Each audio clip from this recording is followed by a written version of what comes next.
22 तक पढ़ाई, 25 पर नौकरी, 26 पर छोकरी, 30 पर बच्चे और 60 पर रिटायरमेंट, और उसके बाद सिर्फ मौत का इंतज़ार।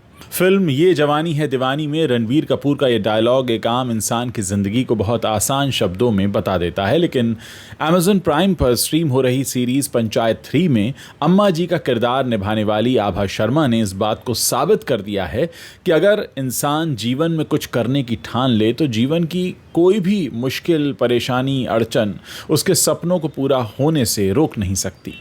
मैं आपको ये भी बता दूं कि शायद सुनकर आप यकीन न करें, लेकिन सच यही है कि पंचायत में अम्मा जी का किरदार निभाकर मशहूर हुई आभा के साथ 35 साल की उम्र में एक दर्दनाक हादसा हो गया था। जी हाँ, 35 साल की मामूली सी उम्र में एक बीमारी की वजह से आभा के सारे दांत गिर गए थे।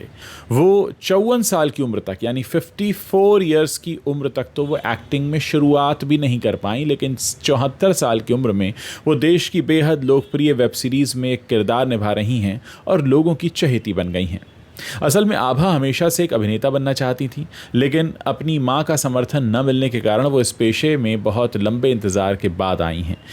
एक अखबार से खास बातचीत में 75 साल की आभा शर्मा ने अपने जीवन के उतार चढ़ाव के कई किस्से सुनाए हैं। आभा कहती हैं, मैं बचपन से ही एक्टर बनना चाहती थी, लेकिन मेरी माँ को फिल्म इंडस्ट्री मंजूर नहीं थी। उन्हें यह पेशा पसंद नहीं था और मैं उनकी इच्छा के खिलाफ जा नहीं सकती थी। हालांकि मेरे परिवार में लोग अच्छे खासे पढ़े लिखे थे, लेकिन वो थोड़े पुरानी विचारधारा के थे। मेरी माँ के निधन के बाद मैंने एक बार फिर से एक्टिंग करना के बारे में सोचा और इस बार मुझे मेरे भाई बहनों ने समर्थन दिया। आभा अपने परिवार में सबसे छोटी थी। उनकी एक बड़ी बहन और एक बड़े भाई भी थे जो अब इस दुनिया में नहीं हैं। अपने पिता की मृत्यु के बाद बीमार मां का ख्याल रखने की जिम्मेदारी आभा पर आ गई और इस वजह से भी उन्होंने कभी शादी नहीं की। हमेशा से एक कलाकार बनने की चाहत अपने दिल में दबाए आभा जे स्कूल ऑफ आर्ट से डिप्लोमा करती हैं और फिर 1979 में एक अध्यापिका, टीचर बन जाती हैं। लेकिन आभा के जीवन का संघर्ष यहाँ रुका नहीं। महज 35 साल की उम्र में मसूड़ों में इन्फेक्शन की वजह से उनके सारे दांत गिर गए। इसके बावजूद उन्होंने काम करना जारी रखा। फिर 45 साल की उम्र में एक बीमारी के कारण उनके हाथ पैर भी कांपना शुरू हो चुके थे। जीवन के निरंतर कठिन होने के बावजूद आभा ने कभी मायूसी को अपने ऊपर हावी नहीं होने दिया और सबसे ख़ास बात यह कि वो कभी एक अदाकारा बनने का जो उनका सपना था उसे कभी भूली नहीं। 1991 में उन्होंने बतौर टीचर जो नौकरी शुरू की थी उसको ख़त्म किया। साल 2008 में आभा ने आखिरकार लखनऊ में थिएटर करना शुरू किया। सपनों का पीछा करते हुए आभा को अपने भाई बहन का समर्थन मिलता रहा। हालांकि उस वक्त उन्हें बहुत कम ड्रामों में अभिनय करने का मौका मिलता था। साल 2009 में आभा ने बैंक ऑफ बड़ौदा के एक एडवर्टाइजमेंट के लिए ऑडिशन दिया और ये पहला ऑडिशन था। वो पहले ही ऑडिशन में सफल रहीं। उसके बाद उन्हें मुंबई में ऐड शूट करने का मौका भी मिला। आभा अपने पहले एक्टिंग अनुभव के बारे में बताते हुए कहती हैं, मुझे अपना पहला रोल इतनी आसानी से मिल गया कि मैं अभी भी उस पर यकीन नहीं कर पा रही थी और मैं उम्मीद कर रही थी कि मैं मुंबई जा तो रही हूँ पर शायद डायरेक्टर मुझसे बोल दे कि आपसे काम नहीं हो पाएगा। और मैं काफ़ी घबराई हुई थी और डरी हुई थी और जो विज्ञापन मिला था वो काफ़ी बड़ा था और जैसे ही मैं सेट पर पहुंची तो सेट देखकर डर गई। जो आदमी मेरे साथ बैठा था वो भी विज्ञापन का हिस्सा था। उसने मुझसे कहा, देखिए मैं नया हूं, मेरे साथ आप कोऑपरेट कीजिएगा। तो मैंने उससे कहा, मैं तुमसे भी नई हूं, आपको मेरे साथ कोऑपरेट करना होगा। लेकिन जब आभा कहती है उन्होंने अपना शॉट दिया तो डायरेक्टर ने उनसे कहा कि अरे आप तो बहुत अच्छा कर रही हैं। तो ये सुनकर उनका पूरा डर दूर हुआ। इसके बाद आभा को कई फिल्मों में एक्टिंग के मौके मिलने लगे, जिनमें से एक फिल्म परिणीति चोपड़ा और अर्जुन कपूर की इश्क-ज़ादे थी। थिएटर में आभा के साथी अनुराग शुक्ला शिवा ने कोविड के बाद उन्हें पंचायत के लिए एक ऑडिशन करने को कहा था और उन्होंने कहा अपना एक रिकॉर्ड कीजिए आप वीडियो और मुझे भेज दीजिए। इसी वीडियो में आभा को पंचायत में अम्मा जी का रोल मिल गया।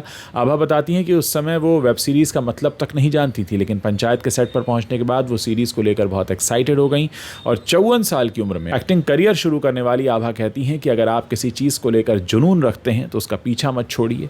मैं आशा करती हूँ कि भगवान हर कलाकार की उसी तरह मदद करे जैसी मेरी मदद की है। आभा शर्मा बहुत जल्द ही संजय मिश्रा और महिमा चौधरी की फिल्म दुर्गा प्रसाद की दूसरी शादी में भी दिखेंगी और वो कुंभ नाम से भी एक प्रोजेक्ट कर रही हैं। दोस्तों, आभा जी को देखने के बाद हम इस बात को दावे के साथ कह सकते हैं कि आपका जो भी पैशन है, जो भी जुनून है, जो कुछ भी आप करना चाहते हैं उसे ज़रूर फॉलो कीजिए। आप नहीं जानते कि उम्र के किस मकाम पर, जो आप सोच लेते हैं ना कि 60 के बाद रिटायरमेंट फिर मौत का इंतज़ार, आप नहीं जानते कई बार लोगों की नई जिंदगियां शुरू होती हैं 50 और 60 साल की उम्र के बाद। और ये एक जीता जागता उदाहरण है आभा जी, जिनको आपने अम्मा जी के रोल में देखा। कौन सोच सकता था पंचायत 3 आने से पहले कि ऐसा कोई कैरेक्टर सामने आएगा और वो इतनी ज़्यादा लोकप्रिय हो जाएंगी, इतनी ज़्यादा चहेती हो जाएंगी। तो जिस घड़ी का उन्होंने उम्र भर इंतज़ार किया, वो घड़ी आई उनकी ज़िंदगी में, वो एक लोकप्रिय अभिनेत्री बनी हैं और उम्मीद है कि आगे भी आने वाले कई फिल्मों में, कई सारे शोज़ में, कई मौक़ों पर वो हमें कैमरे के सामने दिखाई देंगी और अपने अभिनय का जो उनका हुनर है वो हमें दिखाएंगी। और बात सिर्फ एक्टिंग की नहीं है, हो सकता है आपका कोई और हुनर हो, कोई और पेशा हो, कोई और जुनून हो, पैशन हो, आप उसे फॉलो ज़रूर कीजिए और ये सोचकर मत रुकिए कि हाँ अब तो मेरी उम्र हो गई और अब क्या होगा। आप नहीं जानते कि ऊपर वाले ने आपके लिए क्या प्लान किया हुआ है।